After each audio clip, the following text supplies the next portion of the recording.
ਆਦਿ ਸੱਚ ਜੁਗਾਦ ਸੱਚ ਹੈ ਭੀ ਸੱਚ। ਨਾਨਕ ਹੋਸੀ ਵੀ ਸੱਚ। ਕਬੀਰ ਸੰਸਾ ਦੂਰ ਕਰ ਕਾਗਦ ਦੇ ਬਿਹਾਏ। 52 ਅੱਖਰ ਸ਼ੋਧ ਕੈ ਹਰ ਚਰਨੀ ਚਿਤ ਲਾਏ। ਸਤਿਗੁਰਾਂ ਦੀ ਸਾਜੀ ਸਵਾਰੀ ਗੁਰੂ ਪਿਆਰੀ ਖਾਲਸਾ ਸਾਧ ਸੰਗਤ ਜੀਓ, ਆਓ ਗੁਰਚਰਨਾਂ ਦੇ ਵਿੱਚ ਜਿੰਨਾ ਕੁ ਸਮਾਂ ਸਤਿਗੁਰਾਂ ਨੇ ਆਪ ਰਹਿਮਤ ਕਰਕੇ, ਆਪ ਕਿਰਪਾ ਕਰਕੇ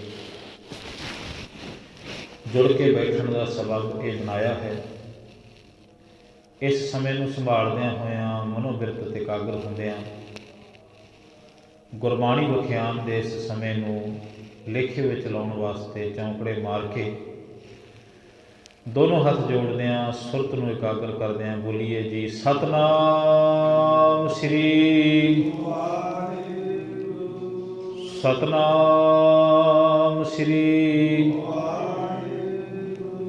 ਵਾਹਿਗੁਰੂ ਜੀ ਕਾ ਖਾਲਸਾ, ਵਾਹਿਗੁਰੂ ਜੀ ਕੀ ਫਤਿਹ। ਅੱਜ ਦਾ ਇਹ ਜਿਹੜਾ ਪਾਵਨ ਸ਼ਬਦ ਹੈ, ਜਿਸ ਦੀ ਵਿਚਾਰ ਆਪਾਂ ਬਾਬਾ ਕਬੀਰ ਜੀ ਸਾਹਿਬ ਪਾਤਸ਼ਾਹ ਪਾਸੋਂ ਸੁਣ ਰਹੇ ਹਾਂ, ਤਿੰਨਾਂ ਦੇ ਪਾਵਨ ਮਹਾਂਬੋਲਾਂ ਦੀ ਸਾਂਝ, ਮਹਾਂਵਾਕਾਂ ਦੀ ਸਾਂਝ ਪਾਉਣੀ ਆ। ਇਸ ਸਮੁੱਚੇ ਸ਼ਬਦ ਦੇ ਵਿੱਚ ਬਾਬਾ ਕਬੀਰ ਸਾਹਿਬ ਨੇ ਮਨੁੱਖ ਦੇ ਦੁੱਖ ਦਾ ਮੂਲ ਕਾਰਨ ਕੀ ਹੈ, ਇਸ ਮਹਾਨ ਵਿਸ਼ੇ ਦੇ ਉੱਤੇ, ਇਸ ਵੱਡੇ ਵਿਸ਼ੇ ਦੇ ਉੱਤੇ ਡਿਸਕਸ਼ਨ ਕੀਤੀ ਹੈ। ਤਾਂ ਅੱਜ ਦੇ ਇਸ ਪਾਵਨ ਸ਼ਬਦ ਵਿੱਚ ਬਾਬਾ ਕਬੀਰ ਸਾਹਿਬ ਦੁੱਖ ਸ਼ਬਦ ਨੂੰ ਦੂਸਰੇ ਭਾਵ ਦੇ ਵਿੱਚ ਪ੍ਰਗਟ ਕਰਦਿਆਂ ਹੋਇਆਂ ਬਖਸ਼ਿਸ਼ ਕਰ ਰਹੇ ਨੇ ਕਿ ਸੰਸਾ। ਧੰਨ ਗੁਰੂ ਗ੍ਰੰਥ ਸਾਹਿਬ ਦੀ ਪਾਵਨ ਬਾਣੀ ਦੇ ਵਿੱਚ ਜਦੋਂ ਸੰਸਾ ਸ਼ਬਦ ਆਉਂਦਾ ਹੈ ਤਾਂ ਸਤਿਗੁਰੂ ਸੱਚੇ ਪਾਤਸ਼ਾਹ ਜੀ ਕਹਿੰਦੇ ਨੇ ਮਨੁੱਖ ਦੇ ਮਨ ਦੀ ਮੈਲ ਉਦੋਂ ਸ਼ੁਰੂ ਹੁੰਦੀ ਜਦੋਂ ਮਨੁੱਖ ਵਿੱਚ ਸੰਸੇ ਦਾ ਜਨਮ ਹੁੰਦਾ ਹੈ, ਸਹਿਸੇ ਦਾ ਜਨਮ ਹੁੰਦਾ ਹੈ। ਗੁਰੂ ਗ੍ਰੰਥ ਸਾਹਿਬ ਦੀ ਬਾਣੀ ਵਿੱਚੋਂ ਪੜ੍ਹੋ, ਸਹਿਸੇ ਜੀਓ ਮਲੀਨ ਹੈ ਕਿਤ ਸੰਜਮ ਧੋਤਾ ਜਾਏ, ਮਨ ਧੋਵੋ ਸ਼ਬਦ ਲਾਗੋ ਹਰ ਸਿਉ ਰਹੋ ਚਿਤ ਲਾਏ। ਉਹ ਕਹਿੰਦੇ ਜਿਵੇਂ ਹੀ ਸਹਿਸਾ, ਜਿਵੇਂ ਸੰਸਾ ਮਨੁੱਖ ਦੇ ਅੰਦਰ ਜਨਮ ਲੈਂਦਾ ਹੈ, ਉਵੇਂ ਹੀ ਮੈਲ ਜਨਮ ਲੈ ਲੈਂਦੀ ਹੈ, ਨਾਲ ਹੀ ਮੈਲ ਦਾ ਜਨਮ ਹੁੰਦਾ ਹੈ।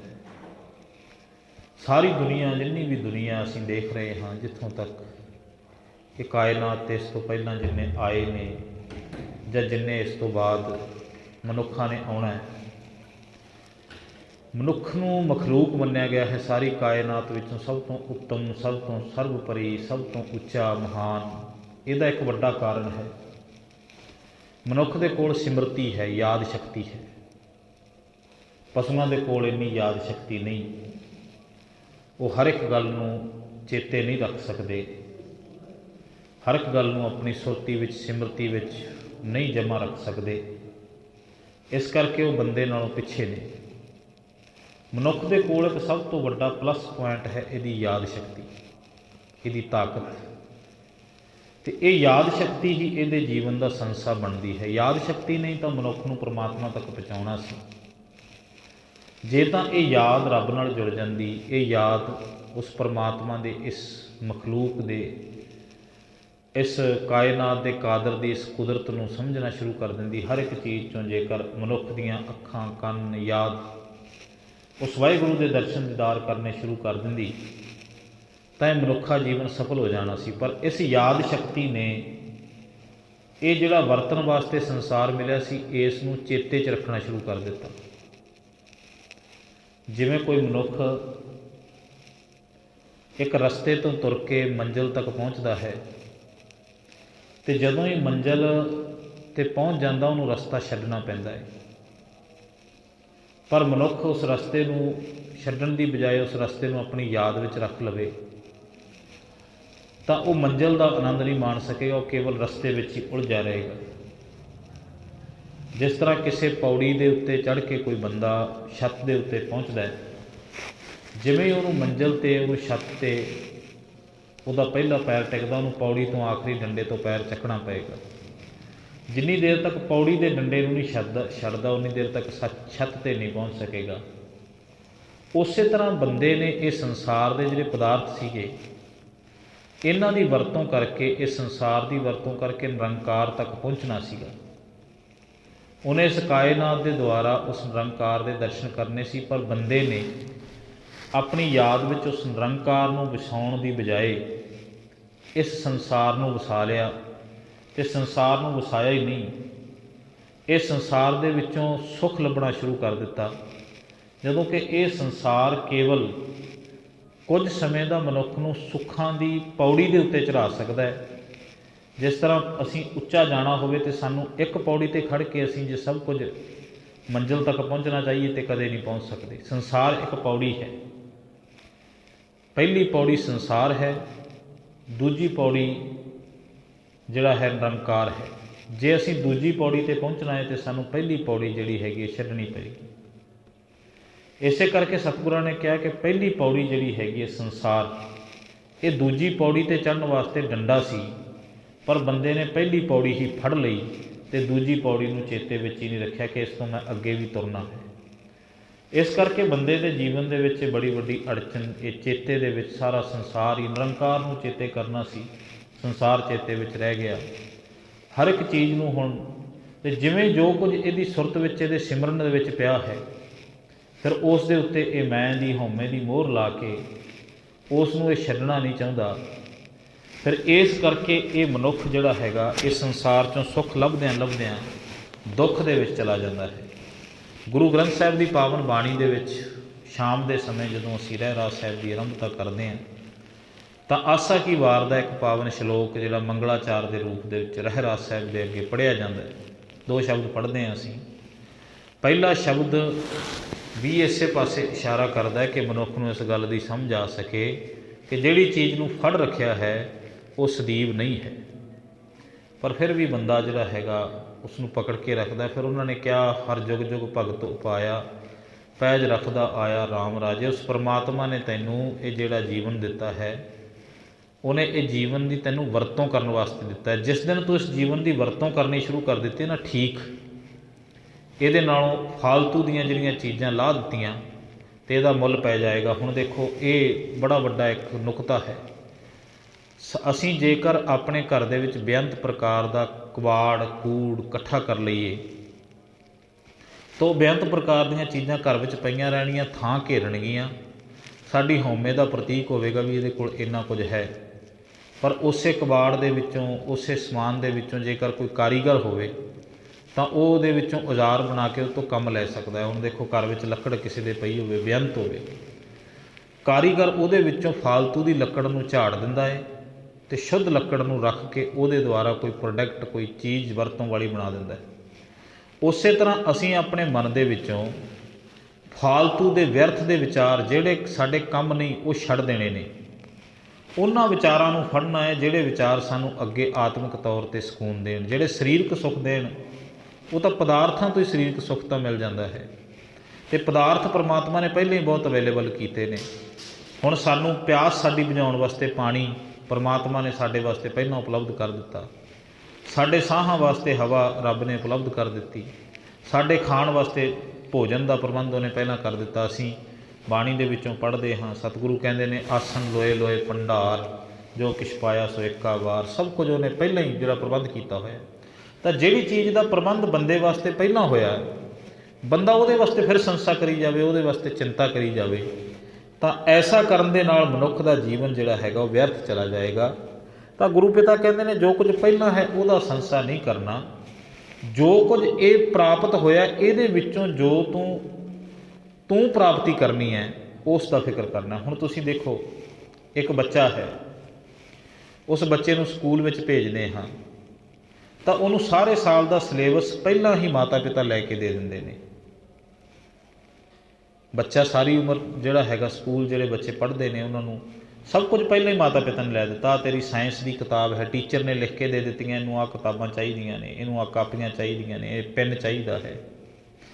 माता पिता ने की किया, पेरेंट्स ने उसनू पेन लैके दे दिते, उसनू कापी भी लैके दे दी।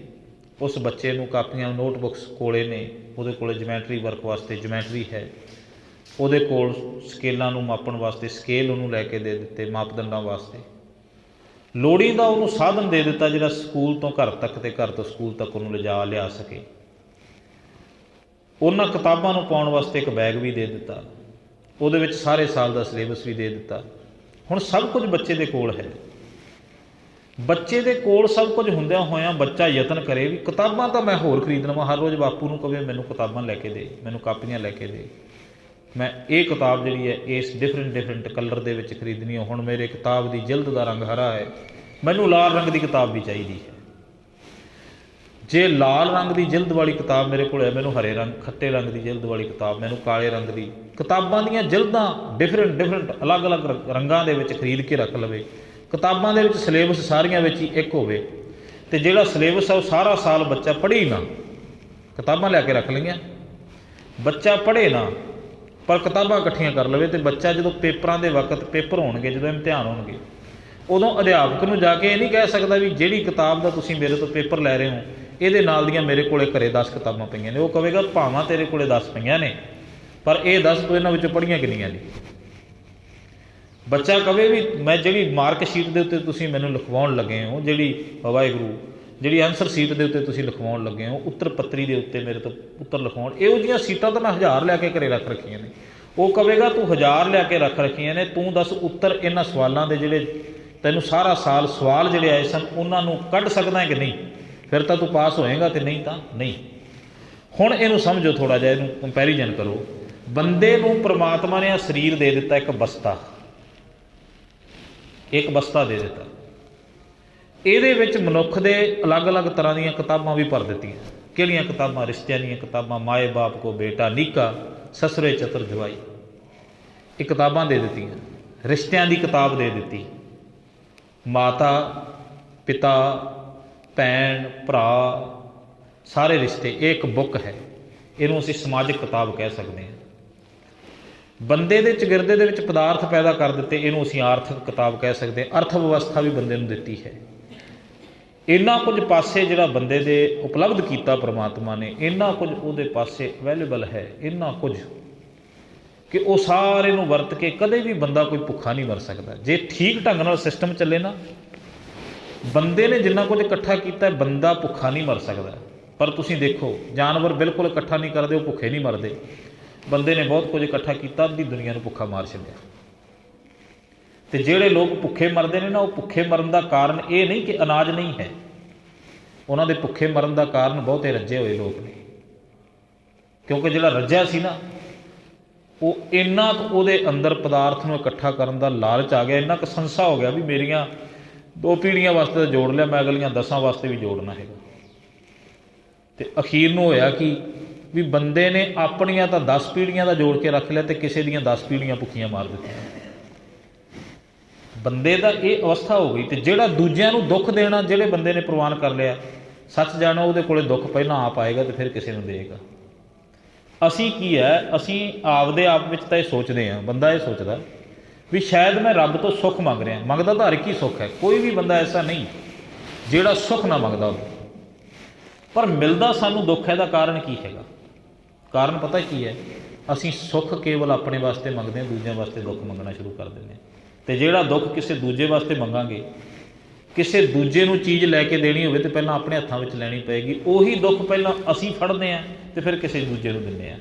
जिहड़ा दुख दूजे नूं दित्ता असल विच साडे कोलों हो के गया, तो जिहड़ा किसी दूजे नूं रवा सकदा वो सानूं किवें खुश करेगा?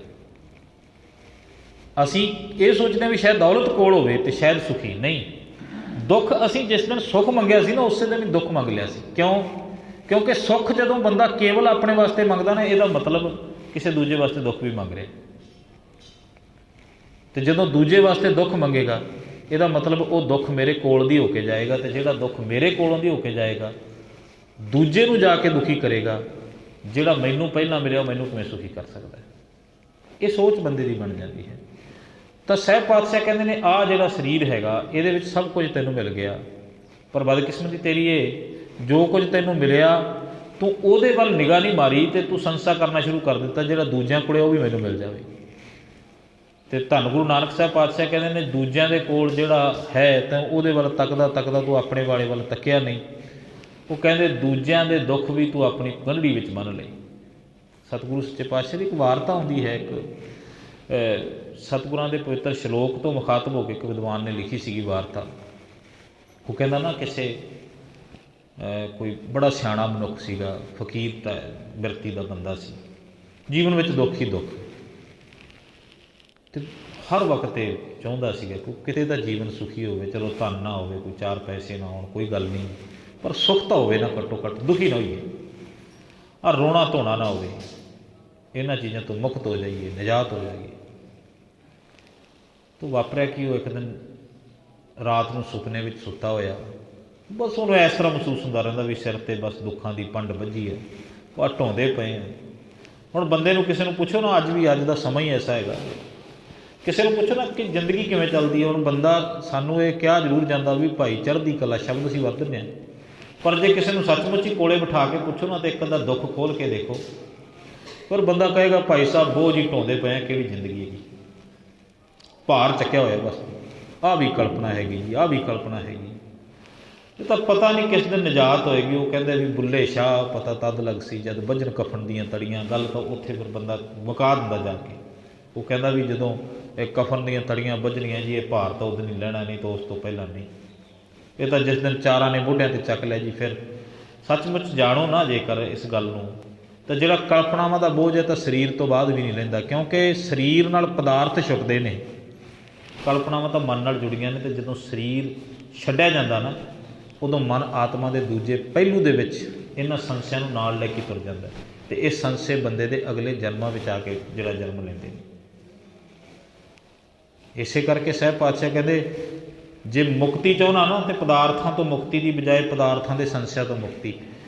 ਇਹ ਨਾ ਸੋਚ ਕੇ ਮੈਂ ਧਨ ਦੌਲਤ ਛੱਡ ਦੇਵਾਂ ਅਤੇ ਸੁਖੀ ਹੋ ਜਾਵਾਂ, ਇਹ ਸੋਚ ਮੈਂ ਇਸ ਧਨ ਦੌਲਤ ਦਾ ਲਾਲਚ ਅਤੇ ਇਹਦੀ ਕਲਪਨਾ ਛੱਡ ਦੇਵਾਂ ਅਤੇ ਸੁਖੀ ਹੋ ਜਾਵਾਂ। ਜ਼ਮੀਨ ਛੱਡਣਾ ਕੋਈ ਮਸਲੇ ਦਾ ਹੱਲ ਨਹੀਂ, ਪਰ ਜ਼ਮੀਨ ਦੀ ਅੰਦਰੋਂ ਜਿਹੜੀ ਜਾਇਦਾਦ ਦੀ ਜਿਹੜੀ ਅੰਦਰੋਂ ਖਿੱਚ ਹੈ ਨਾ, ਉਹ ਛੱਡਣਾ ਮਸਲੇ ਦਾ ਹੱਲ। ਪੁੱਤਰ ਧੀਆਂ ਇਹਨਾਂ ਨੂੰ ਛੱਡ ਦੇਣਾ ਮਸਲੇ ਦਾ ਹੱਲ ਨਹੀਂ ਹੈ, ਕਿਉਂਕਿ ਜੇ ਛੱਡ ਕੇ ਚਲਾ ਗਿਆ ਨਾ ਤਾਂ ਉੱਥੇ ਬੈਠੇ ਵੀ ਯਾਦ ਆਈ ਜਾਣੀ ਹੈਗੀ। ਗੋਪੀ ਚੰਦ ਭਰਤਰੀ ਦੀ ਕਿਤੇ ਵਾਰਤਾ ਤੁਸੀਂ ਸੁਣੀ ਹੋਵੇ, ਮਾਮਾ ਭਾਣਜਾ ਸੀ, ਇੰਦੌਰ ਉਜੈਨ ਦੋ ਨਗਰੀਆਂ ਸੀ ਇਹਨਾਂ ਦੀਆਂ। ਆਹ ਜਿਹੜੀ ਬਿਕਰਮੀ ਸੰਮਤ ਚੱਲਦੀ ਹੈ ਨਾ, ਬਿਕਰਮੀ ਸੰਮਤ ਇਹ ਭਰਤਰੀ ਦਾ ਵੱਡਾ ਭਾਈ ਸੀ ਬਿਕਰਮਾਦਿੱਤ, ਉਹਦੇ ਨਾਮ ਤੋਂ ਚੱਲੀ ਸੀ। ਗੋਪੀ ਚੰਦ ਭਰਤਰੀ ਦੇ ਜੀਵਨ ਦੀ ਘਟਨਾ ਮੈਂ ਪੜ੍ਹੀ ਸੀਗੀ ਕਿ ਗੋਪੀ ਚੰਦ ਜਦੋਂ ਘਰ-ਬਾਰ ਛੱਡ ਕੇ ਚਲਾ ਗਿਆ ਸੀ ਅਤੇ ਰਸਤੇ ਵਿੱਚ ਤੁਰਿਆ ਜਾਂਦਾ ਅਤੇ ਕਿਸੇ ਨੇ ਪਾਨ ਦਾ ਬੀੜਾ ਖਾ ਕੇ ਥੁੱਕ ਦਿੱਤਾ ਧਰਤੀ 'ਤੇ, ਅਤੇ ਰਾਤ ਨੂੰ ਚੰਦਰਮਾ ਦੀਆਂ ਰੇਸ਼ਮਾਂ ਪਈਆਂ ਅਤੇ ਉਹ ਲਾਲ ਰੰਗ ਹੁੰਦੀ ਹੈ ਪਾਨ ਦਾ, ਕੱਥੇ ਦਾ ਰੰਗ ਲਾਲ ਹੋ ਜਾਂਦਾ, ਅਤੇ ਉਹ ਲਾਲ ਰੰਗ ਦਾ ਥੁੱਕ ਪਿਆ ਕਿਸੇ ਦਾ, ਅਤੇ ਉਹਦੇ ਉੱਤੇ ਥੁੱਕ ਦੇ ਉੱਤੇ ਨਾ ਉਹ ਉੱਪਰੋਂ ਜਿਹੜਾ ਹੈਗਾ ਰੌਸ਼ਨੀ ਪੈ ਰਹੀ, ਚੰਨ ਦੀਆਂ ਰੇਸ਼ਮਾਂ ਪੈ ਰਹੀਆਂ, ਅਤੇ ਉਹਨੂੰ ਇਹ ਪ੍ਰਤੀਤ ਹੋਇਆ ਵੀ ਸ਼ਾਇਦ ਕੋਈ ਹੀਰੇ ਦਾ ਟੁਕੜਾ ਪਿਆ ਹੈਗਾ, ਚਮਕ ਰਿਹਾ ਲਾਲ ਰੰਗ ਦਾ, ਕੋਈ ਸੋਹਣਾ ਪੱਥਰ ਪਿਆ, ਅਤੇ ਉਹਨੇ ਕਿਸੇ ਦੇ ਥੁੱਕ ਵਿੱਚ ਹੱਥ ਮਾਰ ਲਿਆ ਸੀ। ਅਤੇ ਹੱਥ ਮਾਰਿਆ ਨਾ ਜਦੋਂ, ਤੇ ਬੜਾ ਨਮੋਸ਼ ਹੋਇਆ। ਯੋਗੀ ਗੋਰਖਨਾਥ ਨਾਲ ਗੱਲ ਕੀਤੀ, ਗੋਰਖ ਦਾ ਸਮਾਂ ਸੀ ਉਹ, ਬੜਾ ਵੱਡਾ ਯੋਗੀ ਹੋਇਆ। ਗੋਰਖ ਬਾਣੀ ਪੜ੍ਹ ਕੇ ਦੇਖੋ, ਕਿਤੇ ਬੜੇ ਵੱਡੇ ਸਿਧਾਂਤ ਨੇ ਗੋਰਖ ਬਾਣੀ ਦੇ ਵਿੱਚ। ਚਲੋ ਕਰਮ ਯੋਗੀ ਹੋਇਆ, ਬਹੁਤ ਮਿਹਨਤ ਕੀਤੀ ਉਹਨੇ ਆਪਣੇ ਜੀਵਨ ਦੇ ਉੱਤੇ, ਕਰਮਾਂ ਦੇ ਉੱਤੇ ਬੜਾ ਉਹਨੇ ਜਿਹੜਾ ਹੈਗਾ ਫਿਲਾਸਫੀ ਬੜੀ ਵੱਡੀ ਗਹਿਰੀ ਸੀ। ਯੋਗੀ ਗੋਰਖ ਨੇ ਦੁਨੀਆ ਨੂੰ ਇੱਕ ਸਾਂਝੀ ਬੋਲੀ ਵੀ ਦਿੱਤੀ, ਅਤੇ ਇੱਕ ਬੜੀ ਖੁਸ਼ੀ ਦੀ ਗੱਲ ਇਹ ਹੁੰਦੀ ਵੀ ਯੋਗੀ ਗੋਰਖ ਸੀ ਜਿਹੜਾ ਉਹ ਪੰਜਾਬ ਦੀ ਧਰਤੀ ਦਾ ਸੀ। ਮੈਂ ਤਾਂ ਕਈ ਵਾਰ ਸੋਚਦਾ ਹੁੰਦਾ ਵੀ ਪੰਜਾਬ ਕਿੰਨੀ ਵੱਡੀ ਧਰਤੀ ਹੈ, ਕਿੰਨੀ ਮਹਾਨ ਧਰਤੀ, ਇੱਥੋਂ ਕਿੰਨੇ ਵੱਡੇ ਵੱਡੇ ਬੰਦੇ ਹੋ ਕੇ ਗਏ ਨੇ। ਗੋਰਖ ਦਾ ਜਿਹੜਾ ਪਿਛੋਕੜ ਸੀ ਉਹ ਪੰਜਾਬ ਦਾ ਸੀ। ਇਸੇ ਕਰਕੇ ਗੋਰਖ ਬਾਣੀ ਤੁਹਾਨੂੰ ਬਹੁਤ ਹੀ ਪੰਜਾਬੀ ਦੀ ਪਾਨ ਜਿਹੜੀ ਚੜੀ ਹੋਈ ਮਿਲੇਗੀ। ਚਲੋ ਇੱਕ ਵੱਖਰਾ ਵਿਸ਼ਾ ਹੈਗਾ। ਗੋਰਖ ਦੇ ਨਾਲ ਗੱਲ ਕੀਤੀ ਯੋਗੀ ਗੋਪੀਨਾਥ ਨੇ, ਉਹ ਕਹਿੰਦਾ ਵੀ ਇਸ ਤਰ੍ਹਾਂ ਹੋਇਆ, ਘਰ-ਬਾਰ ਤਾਂ ਛੱਡ ਆਏ ਹਾਂ, ਅੱਜ ਉਸ ਤੋਂ ਵੀ ਨਿਕੰਮੀ ਹਰਕਤ ਕਰ ਬੈਠੇ, ਕਿਸੇ ਦੇ ਥੁੱਕ ਵਿੱਚ ਹੱਥ ਮਾਰ ਲਿਆ। ਅਤੇ ਜਵਾਬ ਸੀ ਗੋਰਖ ਦਾ, ਉਹ ਕਹਿੰਦੇ ਗੋਪੀ ਚੰਦ ਕੁਝ ਵੀ ਛੱਡਿਆ ਨਹੀਂ ਤੂੰ, ਤੇਰੇ ਸਰੀਰ ਨੇ ਮਹਿਲ ਛੱਡ ਦਿੱਤੇ, ਤੇਰੇ ਸਰੀਰ ਨੇ ਸਰੀਰਕ ਤੌਰ 'ਤੇ ਤੂੰ ਹੀਰਿਆਂ ਦੇ ਹਾਰ ਲਾ ਕੇ ਸਿਰ ਦਿੱਤੇ, ਤੇਰੀ ਸੁਰਤ ਅਜੇ ਵੀ ਹਾਰਾਂ ਨੂੰ ਪਰਖਦੀ ਫਿਰਦੀ ਹੈ। ਬੋਝ ਤਾਂ ਭਾਰ ਤਾਂ ਸੁਰਤ ਉੱਤੇ ਚੱਕਿਆ ਹੋਇਆ ਨਾ। ਤਾਂ ਗੋਪੀਨਾਥ ਨੇ ਫਿਰ ਇਸ ਗੱਲ ਨੂੰ ਜਿਹੜਾ ਹੈਗਾ ਮੰਨਿਆ ਵੀ, ਪ੍ਰਵਾਨ ਵੀ ਕੀਤਾ, ਕਿਉਂ ਸਿਆਣੇ ਬੰਦੇ ਸੀਗੇ। ਕਿਉਂਕਿ ਅੱਜ ਕੱਲ੍ਹ ਦਾ ਬੰਦਾ ਤਾਂ ਇਹ ਨਾ ਫਿਰ ਮੰਨਣ ਲਈ ਵੀ ਤਿਆਰ ਨਹੀਂ ਹੁੰਦਾ। ਬੰਦਾ ਕਹਿੰਦਾ ਨਹੀਂ ਨਹੀਂ ਇਹ ਗੱਲ ਇਸ ਤਰ੍ਹਾਂ ਨਹੀਂ ਹੈ। ਪਰ ਸੱਚ ਹੈ, ਬੰਦਾ ਕਈ ਵਾਰੀ ਸਰੀਰਕ ਤੌਰ 'ਤੇ ਬਹੁਤ ਚੀਜ਼ਾਂ ਛੱਡ ਦਿੰਦਾ ਅਤੇ ਮਨ ਨਹੀਂ ਛੱਡਣ ਲਈ ਤਿਆਰ ਹੁੰਦਾ। ਸਰੀਰਕ ਤੌਰ 'ਤੇ ਤਾਂ ਪੁੱਤਰ ਧੀਆਂ ਨੂੰ ਵੀ ਛੱਡ ਦਿੰਦਾ, ਪਰ ਮਨ ਕਰਕੇ ਯਾਦ ਰੱਖਦਾ ਵੀ ਮੈਂ ਛੱਡੇ ਨੇ। ਤਾਂ ਜਦੋਂ ਇਸ ਅਵਸਥਾ ਵਿੱਚ ਬੰਦਾ ਪਹੁੰਚਦਾ ਹੈਗਾ ਤਾਂ ਉਹਨੂੰ ਅਜੇ ਤੱਕ ਜਿਹੜਾ ਹੈਗਾ ਉਹ ਮਨ ਦੇ ਉੱਤੇ ਉਹਦਾ ਬੜਾ ਵੱਡਾ ਭਾਰ ਹੈ। ਅਤੇ ਉਹ ਫਕੀਰ ਨੇ ਜਿਹੜੀ ਵਾਰਤਾ ਉਹਦੀ ਸੁਣਾਈ ਉਹ ਮਹਾਨ ਪੁਰਖ ਦੀ, ਉਹ ਕਹਿੰਦੇ ਬਾਰੇ ਵਿਚਾਰ ਵਿੱਚ ਸੋਚਦਾ ਹੈਗਾ ਵੀ ਯਾਰ ਬੋਝ ਚੱਕਿਆ ਹੋਇਆ ਮਨ ਦੇ ਉੱਤੇ, ਇੰਨਾ ਭਾਰ ਲੈ ਕੇ ਤੁਰੇ ਜਾ ਰਹੇ ਹਾਂ। ਇੱਕ ਦਿਨ ਨਾ ਸੁਪਨਾ, ਅਸਲ ਦੇ ਵਿੱਚ ਕਈ ਵਾਰੀ ਇਹ ਹੁੰਦਾ ਹੈ ਲਾ ਆਫ ਰਿਵਰਸ ਇਫੈਕਟਿਵਿਟੀ। ਸੁਪਨਾ ਜਿਹੜਾ ਨਾ ਬੰਦੇ ਦੇ ਜੀਵਨ ਦੇ ਵਿਰੋਧ ਵਿੱਚ ਕੰਮ ਕਰਦਾ ਹੈ ਹਮੇਸ਼ਾ। ਤੁਸੀਂ ਦਿਨ ਦੇ ਵਕਤ ਜਿਹੜਾ ਜੀਵਨ ਜਿਉ ਰਹੇ ਹੋ ਨਾ, ਜਿਸ ਤਰ੍ਹਾਂ ਦਾ ਜੀਵਨ ਆਪਾਂ ਜਿਉ ਰਹੇ ਹਾਂ, ਸੁਪਨਾ ਉਹਦੇ ਵਿਰੋਧ 'ਚ ਆਉਂਦਾ ਹੁੰਦਾ ਹਮੇਸ਼ਾ। ਪਤਾ ਕਿਉਂ? ਕਿਉਂਕਿ ਅਸੀਂ ਜੇ ਪਰਿਵਾਰ ਵਿੱਚ ਬੈਠੇ ਅਤੇ ਪਰਿਵਾਰ ਤੋਂ ਦੁਖੀ ਆ ਨਾ, ਅਤੇ ਸੁਪਨੇ ਵਿੱਚ ਅਸੀਂ ਸੰਤ ਹੋ ਜਾਵਾਂਗੇ। ਕਿਉਂ? ਕਿਉਂਕਿ ਮਨ ਪਰਿਵਾਰ ਨੂੰ ਛੱਡਣਾ ਚਾਹੁੰਦਾ ਹੈ। ਅਤੇ ਸੁਪਨਾ ਜਿਹੜਾ ਹੈਗਾ ਮਨ ਦਾ ਸਫ਼ਰ ਹੈ। ਤੁਸੀਂ ਦਿਨ ਦੇ ਵਕਤ ਬਹੁਤ ਜ਼ਿਆਦਾ ਦੁਖੀ ਹੋ ਨਾ, ਬਹੁਤ ਸਰੀਰਕ ਤੌਰ 'ਤੇ ਪੀੜਾਂ ਵਿੱਚੋਂ, ਅਤੇ ਰਾਤ ਦੇ ਵਕਤ ਤੁਸੀਂ ਕਿਸੇ ਸ਼ਾਦੀ ਵਿੱਚ ਬੈਠੇ ਹੋਵੋਗੇ। ਕਿਉਂ? ਸੁਪਨਾ ਇੱਕਦਮ ਗਮੀ 'ਚੋਂ ਖੁਸ਼ੀ 'ਚ ਜਾਣਾ ਚਾਹੁੰਦਾ। ਇਨਟੂ ਸਾਈਕੋਲੋਜੀਕਲ ਕੰਸੈਪਟ, ਮਨ ਦੇ ਵਿਸ਼ੇ ਦੇ ਉੱਤੇ ਇਹ ਬਾਤ ਸਾਰੀ। ਜੇ ਦਿਨ ਦੇ ਵਕਤ ਤੁਸੀਂ ਕਿਸੇ ਸੋਗ ਵਿੱਚ ਬੈਠੇ ਹੋ ਨਾ, ਅਤੇ ਸੁਪਨੇ ਦੇ ਵਿੱਚ ਤੁਸੀਂ ਕਿਤੇ ਅਕਸਰ ਇਹ ਚੀਜ਼ਾਂ ਦੇਖਿਓ, ਇਹ ਚੀਜ਼ਾਂ ਦੇ ਗੌਰ ਕਰਨ ਵਾਲੀਆਂ ਹੁੰਦੀਆਂ ਨੇ। ਕੋਈ ਮਨੁੱਖ ਚਲਾ ਜਾਂਦਾ ਸਾਡੇ 'ਚੋਂ, ਅਤੇ ਅਸੀਂ ਬਾਅਦ ਵਿੱਚ ਕੰਸਾਲਡੈਂਸ ਦੇ ਵਿੱਚ, ਦੁੱਖ ਦੇ ਵਿੱਚ ਬੈਠਦੇ ਹਾਂ, ਸਿੰਪਥੀ ਦੇ ਵਿੱਚ। ਅਤੇ ਸੁਬਾਹ ਦੇ ਵਕਤ ਜਿਹੜੇ ਲੋਕ ਰਾਤ ਦੇ ਵਕਤ ਕਿਸੇ ਸੱਥਰ 'ਤੇ ਬੈਠੇ ਹੋਣ ਨਾ, ਅਤੇ ਉਹਨਾਂ ਨੂੰ ਸੁਬਾਹ ਪੁੱਛੋ ਵੀ ਤੁਹਾਡਾ ਕੀ ਐਕਸਪੀਰੀਅੰਸ ਰਿਹਾ, ਕੀ ਤਜਰਬਾ ਰਿਹਾ। ਜਦੋਂ ਤੁਸੀਂ ਸੁਬਾਹ ਪੁੱਛੋਗੇ ਨਾ, ਅਤੇ ਉਹਨਾਂ ਦਾ ਜਵਾਬ ਪਤਾ ਕੀ ਹੋਏਗਾ? ਹੁਣ ਜਿਹੜਾ ਬੰਦਾ ਛੱਡ ਕੇ ਚਲਾ ਗਿਆ ਉਹਨੇ ਬੜਾ ਦੁੱਖ ਦਿੱਤਾ ਹੈ, ਅਤੇ ਬੰਦਾ ਉਸ ਦੁੱਖ ਤੋਂ ਨਿਜਾਤ ਚਾਹੁੰਦਾ, ਮਨ ਨਹੀਂ ਚਾਹੁੰਦਾ ਕਿ ਦੁਖੀ ਹੋਵਾਂ ਮੈਂ। ਤਾਂ ਤੁਸੀਂ ਉਹਦੇ ਨਾਲ ਜਦੋਂ ਗੱਲ ਕਰੋਗੇ ਤਾਂ ਉਹ ਬੰਦਾ ਤੁਹਾਨੂੰ ਦੱਸੇਗਾ ਵੀ ਜਿਹੜਾ ਬੰਦਾ ਛੱਡ ਕੇ ਚਲਾ ਗਿਆ ਨਾ, ਰਾਤ ਮੈਨੂੰ ਫਲਾਣੇ ਵਿਆਹ ਦੇ ਵਿੱਚ ਨਜ਼ਰ ਆਇਆ। ਕਿਉਂ? ਲਾ ਆਫ ਰਿਵਰਸ ਇਫੈਕਟਿਵਿਟੀ, ਪੁੱਠਾ ਚੱਲਦਾ ਮਨ। ਮਨ ਜਿਹੜਾ ਜੀਵਨ ਜਿਉ ਰਿਹਾ ਨੇ ਇਹਦੇ 'ਚੋਂ ਸੰਤੁਸ਼ਟ ਨਹੀਂ। ਕਿਉਂ? ਮਨ ਬਹੁਤ ਕੁਝ ਪ੍ਰਾਪਤ ਕਰਨਾ ਚਾਹੁੰਦਾ ਹੈ, ਅਤੇ ਇਸੇ ਸੰਸ਼ੇ ਦੇ ਵਿੱਚ ਹੀ ਮਨ ਫਿਰ ਭੱਜਿਆ ਜਾਂਦਾ ਹੈਗਾ। ਅਤੇ ਸੁਪਨੇ ਦੇ ਗਤੀ ਵੀ ਇਸੇ ਕਰਕੇ ਜ਼ਿਆਦਾ ਹੁੰਦੀ ਹੈ। ਅਤੇ ਉਹ ਸੰਤ ਦੀ ਜਿਹੜੀ ਵਾਰਤਾ ਮੈਂ ਤੁਹਾਡੇ ਨਾਲ ਸਾਂਝੀ ਕਰ ਰਿਹਾ ਸੀ, ਉਹਨੇ ਇਸ ਤਰ੍ਹਾਂ ਹੋਇਆ। ਹੁਣ ਦਿਨ ਵੇਲੇ ਹਰ ਵਕਤ ਵੀ ਮੇਰੇ 'ਤੇ ਦੁੱਖ ਆਉਂਦੇ ਨੇ, ਮੈਂ ਦੁਖੀ ਹਾਂ, ਬੰਦਗੀ ਵੀ ਕਰਦਾ, ਸਿਮਰਨ ਵੀ ਕਰਦਾ। ਹੁਣ ਕਈ ਵਾਰ ਇਹ ਕੇਵਲ ਕਿਸੇ ਸੰਤ ਦੀ ਗੱਲ ਨਹੀਂ, ਅਸੀਂ ਗੁਰਦੁਆਰਾ ਸਾਹਿਬ ਜਾਂਦੇ ਹਾਂ, ਅਤੇ ਕਈ ਵਾਰੀ ਮਾਫ਼ ਕਰ ਦੇਣਾ, ਕਈ ਵਾਰੀ ਕੋਈ ਬੰਦਾ ਗੁਰਦੁਆਰਾ ਸਾਹਿਬ ਨਹੀਂ ਆਉਂਦਾ, ਅਤੇ ਉਹ ਇੰਨਾ ਨਹੀਂ ਸੋਚਦਾ। ਜਿਹੜਾ ਜਾਣ ਲੱਗ ਪੈਂਦਾ ਜਾਂ ਗੁਰਦੁਆਰਾ ਸਾਹਿਬ ਜਾਂ ਮੰਦਿਰ ਵਿੱਚ, ਉਹ ਪਤਾ ਕੀ, ਉਹਨੂੰ ਵੀ ਇੱਕ ਕਾਰਨ ਬਣਾ ਕੇ ਬਹਿ ਜਾਂਦਾ। ਕਿਵੇਂ? ਉਹ ਕਹਿੰਦਾ ਵੀ ਮੈਂ ਗੁਰਦੁਆਰਾ ਸਾਹਿਬ ਜਾਂਦਾ, ਮੈਨੂੰ ਹੀ ਦੁੱਖ ਕਿਉਂ? ਉਸ ਕਾਰਨ ਨੂੰ ਅੱਗੇ ਲੈ ਕੇ ਆ ਜਾਂਦਾ ਵੀ ਮੈਂ ਜਾਂਦਾ ਅਤੇ ਮੈਨੂੰ ਦੁੱਖ ਹੈ, ਦੂਜੇ ਮੈਨੂੰ ਸੁਖੀ ਨਜ਼ਰ ਆਉਂਦੇ ਨੇ। ਬਸ ਆਹ ਚੀਜ਼ ਜਿਹੜੀ ਹੈ ਬੰਦੇ ਦੇ ਉੱਤੇ ਘਰ ਕਰਕੇ ਬਹਿ ਜਾਂਦੀ ਕਈ ਵਾਰੀ। ਤਾਂ ਉਹ ਇਸ ਤਰ੍ਹਾਂ ਵਾਪਰਿਆ। ਉਹ ਕਹਿੰਦਾ ਮੈਂ ਧਾਰਮਿਕ ਹਾਂ, ਮੈਨੂੰ ਕਿਉਂ ਦੁਖੀ? ਤਾਂ ਰਾਤ ਦਾ ਜਿਹੜਾ ਸੁਪਨਾ ਸ਼ੁਰੂ ਹੁੰਦਾ, ਵਿਜ਼ਨ ਸ਼ੁਰੂ ਹੁੰਦਾ, ਡਰੀਮ ਹੁੰਦਾ, ਪਤਾ ਕੀ ਹੈ? ਉਹ ਦੇਖਦਾ ਸਾਰੇ ਲੋਕ ਤੁਰੇ ਜਾਂਦੇ ਸੁਪਨੇ ਵਿੱਚ, ਅਤੇ ਸਾਰਿਆਂ ਦੇ ਸਿਰਾਂ ਦੇ ਉੱਤੇ ਨਾ ਪੰਨਾਂ ਬੰਨੀਆਂ ਹੋਈਆਂ ਨੇ, ਅਤੇ ਉਹਨੇ ਗੁਆਂਢੀ ਨਾਲ ਤੁਰੇ ਜਾਂਦੇ ਨੂੰ ਪੁੱਛਿਆ। ਉਹ ਕਹਿੰਦਾ ਵੀ ਇਹ ਕੀ ਹੈ ਤੇਰੇ ਸਿਰ ਦੇ ਉੱਤੇ? ਉਹ ਕਹਿੰਦਾ ਵੀ ਜਿਹੜਾ ਕੁਝ ਤੇਰੇ ਸਿਰ 'ਤੇ ਉਹੀ ਕੁਝ ਮੇਰੇ ਸਿਰ 'ਤੇ ਚੱਕਿਆ ਹੋਇਆ। ਹੁਣ ਤੁਸੀਂ ਇਹ ਦੇਖੋ ਨਾ, ਇੱਕ ਯਾਤਰਾ ਦੇ ਉੱਤੇ ਕੁਝ ਲੋਕ ਤੁਰਦੇ ਆ। ਹੁਣ ਇੱਕ ਲੜਕਾ ਜਾ ਰਿਹਾ, ਬੱਚਾ ਜਾ ਰਿਹਾ ਇੱਕ ਯਾਤਰਾ 'ਤੇ, ਇੱਕ ਬਜ਼ੁਰਗ ਜਾ ਰਿਹਾ ਯਾਤਰਾ ਦੇ ਉੱਤੇ, ਇੱਕ ਨੌਜਵਾਨ ਜਾ ਰਿਹਾ, ਇੱਕ ਲੜਕੀ ਜਾ ਰਹੀ ਹੈ, ਕੋਈ ਨਵੀਂ ਵਿਆਹੀ ਜਾ ਰਹੀ ਹੈ, ਇੱਕ ਕੋਈ ਅਧਖੜ ਉਮਰ ਦੀ ਔਰਤ ਜਾ ਰਹੀ ਹੈ, ਕੋਈ ਅਧਖੜ ਬੰਦਾ ਜਾ ਰਿਹਾ। ਇੱਕ ਟੂਰ 'ਤੇ ਤੁਰ ਰਹੇ ਹਾਂ ਅਸੀਂ। ਹੁਣ 10 ਦਿਨ ਦਾ ਸਫ਼ਰ ਹੈ, ਅਤੇ 10 ਦਿਨ ਦੇ ਸਫ਼ਰ ਦੇ ਵਿੱਚ ਸਾਰਿਆਂ ਦੇ ਕੋਲ ਆਪੋ ਆਪਣੇ ਝੋਲੇ ਨੇ। ਥੋੜ੍ਹਾ ਜਿਹਾ ਸਮਝੋ ਇਸ ਗੱਲ ਨੂੰ। ਅਸੀਂ ਕਿਹੜੇ ਢੰਗ ਦੇ ਨਾਲ ਦੁੱਖਾਂ ਦਾ ਭਾਰ ਚੱਕਿਆ ਹੋਇਆ? ਸਾਰਿਆਂ ਦੇ ਦੁੱਖ ਇੱਕੋ ਜਿਹੇ ਨਹੀਂ। ਹੁਣ 10 ਦਿਨਾਂ ਦੇ ਸਫ਼ਰ ਦੇ ਉੱਤੇ ਸਾਰਿਆਂ ਦੇ ਕੋਲ ਆਪੋ ਆਪਣੇ ਬੈਗ ਨੇ, ਸਾਰਿਆਂ ਦੇ ਬੈਗਾਂ ਦੇ ਵਿੱਚ 10 ਦਿਨਾਂ ਦੇ ਕੱਪੜੇ ਨੇ, ਪਰ ਕੀ ਸਾਰਿਆਂ ਦੇ ਕੱਪੜੇ ਇੱਕੋ ਜਿਹੇ ਹੋਣਗੇ? ਨਹੀਂ, ਕੱਪੜੇ ਸਾਰਿਆਂ ਦੇ ਵੱਖੋ ਵੱਖਰੇ ਹੋਣਗੇ। ਹੁਣ ਬੱਚੇ ਦੇ ਕੱਪੜੇ ਕੁਝ ਹੋਰ ਨੇ, ਬਜ਼ੁਰਗ ਕੋਲ ਵਿੱਚ ਐਨਕ ਹੋਏਗੀ ਇੱਕ, ਕਿਉਂਕਿ ਉਹਨੂੰ ਦਿਸਦਾ ਵੀ ਨਹੀਂ, ਨਿਗਾਹ ਘੱਟ ਹੈ। ਬਜ਼ੁਰਗ ਦੇ ਕੋਲ ਉਹੋ ਜਿਹੇ ਇੰਸਟਰੂਮੈਂਟ ਹੋਣਗੇ ਜਿਹੋ ਜਿਹੇ ਉਹਨੇ ਵਰਤਣੇ ਨੇ, ਜਿਹੜੀ ਨੌਜਵਾਨ ਸੱਜ ਵਈ ਕੁੜੀ ਹੈ ਉਹਦੇ ਕੋਲ ਕੁਝ ਗਹਿਣੇ ਵੀ ਹੋਣਗੇ, ਉਹਦੇ ਕੋਲ ਗਹਿਣਿਆਂ ਦਾ ਬੋਝ ਹੋਏਗਾ, ਕੁਝ ਨਵੇਂ ਸੂਟਾਂ ਦਾ ਬੋਝ ਹੋਏਗਾ, ਕੁਝ ਨਵਾਂ ਕੁਝ ਮੇਕਅਪ ਦਾ ਸਮਾਨ ਵੀ ਹੋਏਗਾ ਵਿੱਚ। ਜਿਹੜੀ ਕੋਈ ਅਧਖੜ ਉਮਰ ਦੀ ਔਰਤ ਹੈ ਉਹਦੇ ਕੋਲ ਉਸ ਤਰ੍ਹਾਂ ਦਾ ਸਮਾਨ ਹੋਏਗਾ। ਕੋਈ ਬਜ਼ੁਰਗ ਬੰਦਾ ਹੈ ਉਹਦੇ ਕੋਲ ਨਾਲ ਇੱਕ ਸੋਟੀ ਵੀ ਹੋਏਗੀ। ਕੋਈ ਨੌਜਵਾਨ ਹੈ ਉਹਦੇ ਕੋਲ ਉਸ ਤਰ੍ਹਾਂ ਦੇ ਇੰਸਟਰੂਮੈਂਟ ਹੋਣਗੇ। ਉਹ ਨੌਜਵਾਨ ਹੁੰਦੇ ਨੇ, ਉਹਨਾਂ ਕੋਲ ਕੈਮਰੇ ਵੀ ਹੁੰਦੇ ਨੇ ਵਿੱਚ, ਜਾਂ ਇਸ ਤਰ੍ਹਾਂ ਦੀਆਂ ਚੀਜ਼ਾਂ ਹੁੰਦੀਆਂ ਨੇ। ਹੁਣ ਜਾ ਸਾਰੇ ਇੱਕੋ ਥਾਂ 'ਤੇ ਰਹੇ ਨੇ, ਬੋਝ ਵੀ ਸਾਰਿਆਂ ਦੇ ਕੋਲ ਆ, ਪਰ ਸਾਰਿਆਂ ਦਾ ਬੋਝ ਅੱਡੋ ਅੱਡੀ ਹੈ। ਅਤੇ ਜੇ ਬਜ਼ੁਰਗ ਕਹੇ ਵੀ ਮੇਰਾ ਬੋਝ ਜਿਹੜਾ ਹੈਗਾ ਉਹ ਮੈਨੂੰ ਚੰਗਾ ਨਹੀਂ ਲੱਗਦਾ, ਬੱਚੇ ਵਾਲਾ ਬੋਝ ਠੀਕ ਹੈ, ਇਹ ਨਹੀਂ ਹੋ ਸਕਦਾ। ਬੱਚਾ ਆਪਣੀ ਉਮਰ ਦੇ ਹਿਸਾਬ ਨਾਲ ਬੋਝ ਚੱਕੀ ਫਿਰਦਾ। ਉਸੇ ਤਰ੍ਹਾਂ ਅਸੀਂ ਸਾਰੇ ਹਾਂ, ਸਾਨੂੰ ਦੂਜਿਆਂ ਦਾ ਬੋਝ, ਅਸੀਂ ਸਫ਼ਰ 'ਤੇ ਤੁਰੇ ਹੋਏ ਹਾਂ ਅਤੇ ਅਲੱਗ-ਅਲੱਗ ਸਥਿਤੀ ਦੇ ਵਿੱਚ ਹਾਂ। ਸਾਰਿਆਂ ਦਾ ਬੋਝ ਬੈਗਾਂ ਦੇ ਵਿੱਚ ਵੱਖੋ ਵੱਖਰਾ ਹੈ, ਪਰ ਸਾਨੂੰ ਆਪਣਾ ਬੋਝ ਬਾਹਲਾ ਭਾਰਾ ਲੱਗਦਾ, ਦੂਜੇ ਦਾ ਹੌਲਾ ਲੱਗਦਾ ਹੈ। ਪਰ ਜੇ ਦੂਜੇ ਨੂੰ ਪੁੱਛਾਂਗੇ ਤਾਂ ਦੂਜਾ ਕਹੇਗਾ ਮੈਨੂੰ ਮੇਰੇ ਵਾਲਾ ਭਾਰਾ ਲੱਗੀ ਜਾਂਦਾ, ਕਿਉਂਕਿ ਅੰਦਰ ਇੱਕ ਸੰਸਾ ਬਣ ਗਿਆ ਨਾ ਵੀ ਇਸ ਬੋਝ ਤੋਂ ਕਦੋਂ ਨਿਜਾਤ ਮਿਲੇ ਅਤੇ ਕਦੋਂ ਮੈਨੂੰ ਸੁੱਖ ਮਿਲੇ। ਇਸ ਸੁੱਖ ਦੇ ਅੰਦਰ ਦੀ ਚਾਹਤ ਦੇ ਕਾਰਨ ਬੰਦਾ ਇਸ ਤਰ੍ਹਾਂ ਇੱਕ ਦੂਜੇ ਦੇ ਬੋਝ ਵੱਲ ਵੇਖਦਿਆਂ ਵੇਖਦਿਆਂ ਆਪਣੇ ਅੰਦਰ ਨੂੰ ਪਛਾਣਨ ਦਾ ਯਤਨ ਨਹੀਂ ਕਰਦਾ।